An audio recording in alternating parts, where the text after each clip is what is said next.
Bonjour chers amis et bienvenue sur Africa Atlas. Alors aujourd'hui nous allons parler de l'Afrique dans la nouvelle économie mondiale. Alors c'est quoi la nouvelle économie? La nouvelle économie, ce sont des différents secteurs d'activité à fort potentiel pour les prochaines décennies, voire les prochains siècles.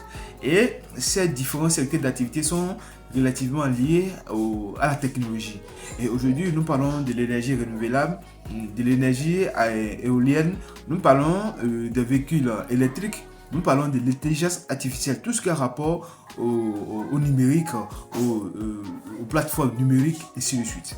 Alors, c'est quoi la place de l'Afrique dans ces différents secteurs à fort potentiel, ces différents secteurs qui constituent l'économie de demain?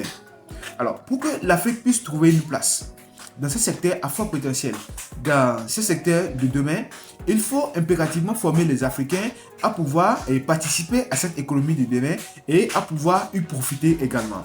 Alors qu'actuellement, vu l'éducation dans nos différents pays africains, notamment au Bénin, en Afrique de l'Ouest et de manière globale, nous ne sommes pas prêts à participer à cela. Ça veut dire que dans le prochain siècle, encore, l'Afrique sera dans la misère et dans la pauvreté si notre système d'éducation n'est pas changé.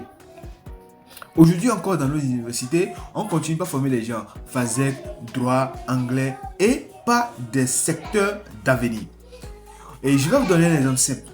Il y a la Société d'énergie électrique, la SBE, qui a digitalisé le paiement de ses factures depuis 2-3 ans. Et cela permet aux usagers, aux citoyens de pouvoir payer les factures d'énergie électrique depuis chez eux sans se déplacer. La SONEB a fait la même chose. Donc, en étant chez vous, sans sortir depuis votre lit, vous pouvez vous connecter et payer votre facture sans bouger. Alors qu'avant, pour pouvoir payer la facture, vous devez vous rendre à la direction de la SBE ou de la SONEB, passer toute une journée là. Parfois, les gens ils vont à 7 heures, passent toute la journée et n'arrivent pas à payer les factures électriques. Et repartent à la maison, l'ennemi revient encore et les gens souffraient. Mais aujourd'hui, grâce à la technologie, depuis chez vous, depuis votre lit, vous pouvez déjà payer votre facture électrique. Ce qui est très bon.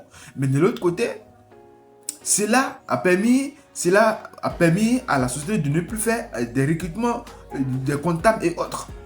Parce que ce que les comptables vont venir faire, c'est déjà fait. Ça se fait automatiquement. Tout est déjà automatisé aujourd'hui. Et donc, on ne recrute plus les comptables là, ceux qui vont rester les caissiers ou bien les caissiers qui vont rester dans les services pour recevoir l'argent des clients. Vous voyez?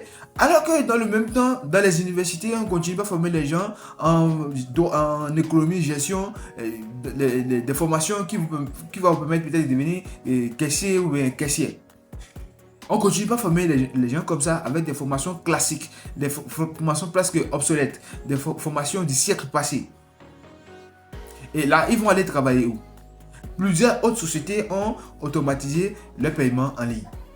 Et on ne forme pas des jeunes dans ce secteur, dans ces activités, intelligence artificielle, les logiciels, comment programmer, comment faire ci, comment faire ça, la biochimie, la biotechnologie, l'aérospatiale, ces technologies du futur.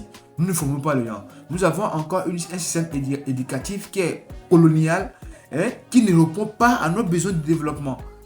Et c'est dommage que ça ne change pas et ça perdure. Aujourd'hui, la démographie est galopante. Le nombre de la population ne cesse d'accroître. Et les formations, l'éducation ne répond pas à nos besoins de développement. Et donc, beaucoup de jeunes, après les cursus universitaires, se retrouvent au chômage. Qu'est-ce qu'ils vont se devenir? C'est une menace existentielle. C'est une menace pour la sécurité. Aujourd'hui, on parle de l'insécurité au nord du Bénin, comme dans les pays Sahel et tout. Et on critique, on dit que les pays occidentaux financent la déstabilisation de nos pays pour piller nos ressources. On critique beaucoup. C'est bon, mais ce sont les Africains eux-mêmes qui s'entretuent. Et les gens connaissent le danger qu'ils représentent, ce qu'ils font. Ils savent qu'ils peuvent être tués à tout moment. Mais ils le font pourquoi? Parce qu'il n'y a pas de boulot, ils sont désespérés. Donc, quelles que soient les initiatives de sécurité qu'on prend, sans un système éducatif qui répond à nos besoins de développement et sans les activités, sans créer de l'emploi pour occuper notre énorme jeunesse, c'est une menace pour notre sécurité. Donc, si l'Afrique veut faire partie de New Economy, de la nouvelle économie des prochaines décennies, il faut impérativement changer le système éducatif. Il faut un système éducatif qui répond aux besoins du 21e siècle. Parce que notre système éducatif actuel répond aux besoins du siècle surpassé. Quand le colon avait besoin, par exemple, des employés dans les services, avait besoin des personnes pour légaliser les actes de naissance, avait besoin des personnes pour tirer, avait besoin des personnes pour marquer oui, non dans les papiers, tout simplement. Pas des compétences techniques. Aujourd'hui, sans cela, on est foutu. On est foutu. Donc, il faut que les autorités en place, les leaders à travers tout le continent, ils pensent surtout en Afrique noire. En Afrique noire et en Afrique francophone. Notre système éducatif aujourd'hui est une menace pour notre sécurité. C'est une menace existentielle.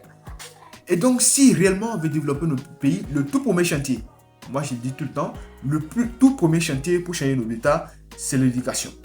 Il faut une éducation qui répond à nos besoins stratégiques, à nos besoins de développement et qui cadre avec nos réalités sociétales, avec nos réalités de société, nos réalités socio-économiques. C'est indispensable pour transformer nos États.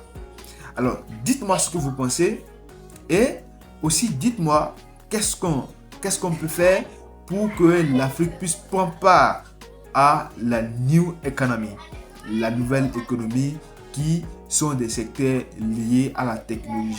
On parle de l'intelligence artificielle, l'énergie renouvelable, la biotechnologie, la biochimie, l'aérospatiale, ainsi de suite. Et surtout, n'hésitez pas à vous abonner sur Africa Class. Africa Class, le réveil stratégique. À très bientôt, chers amis.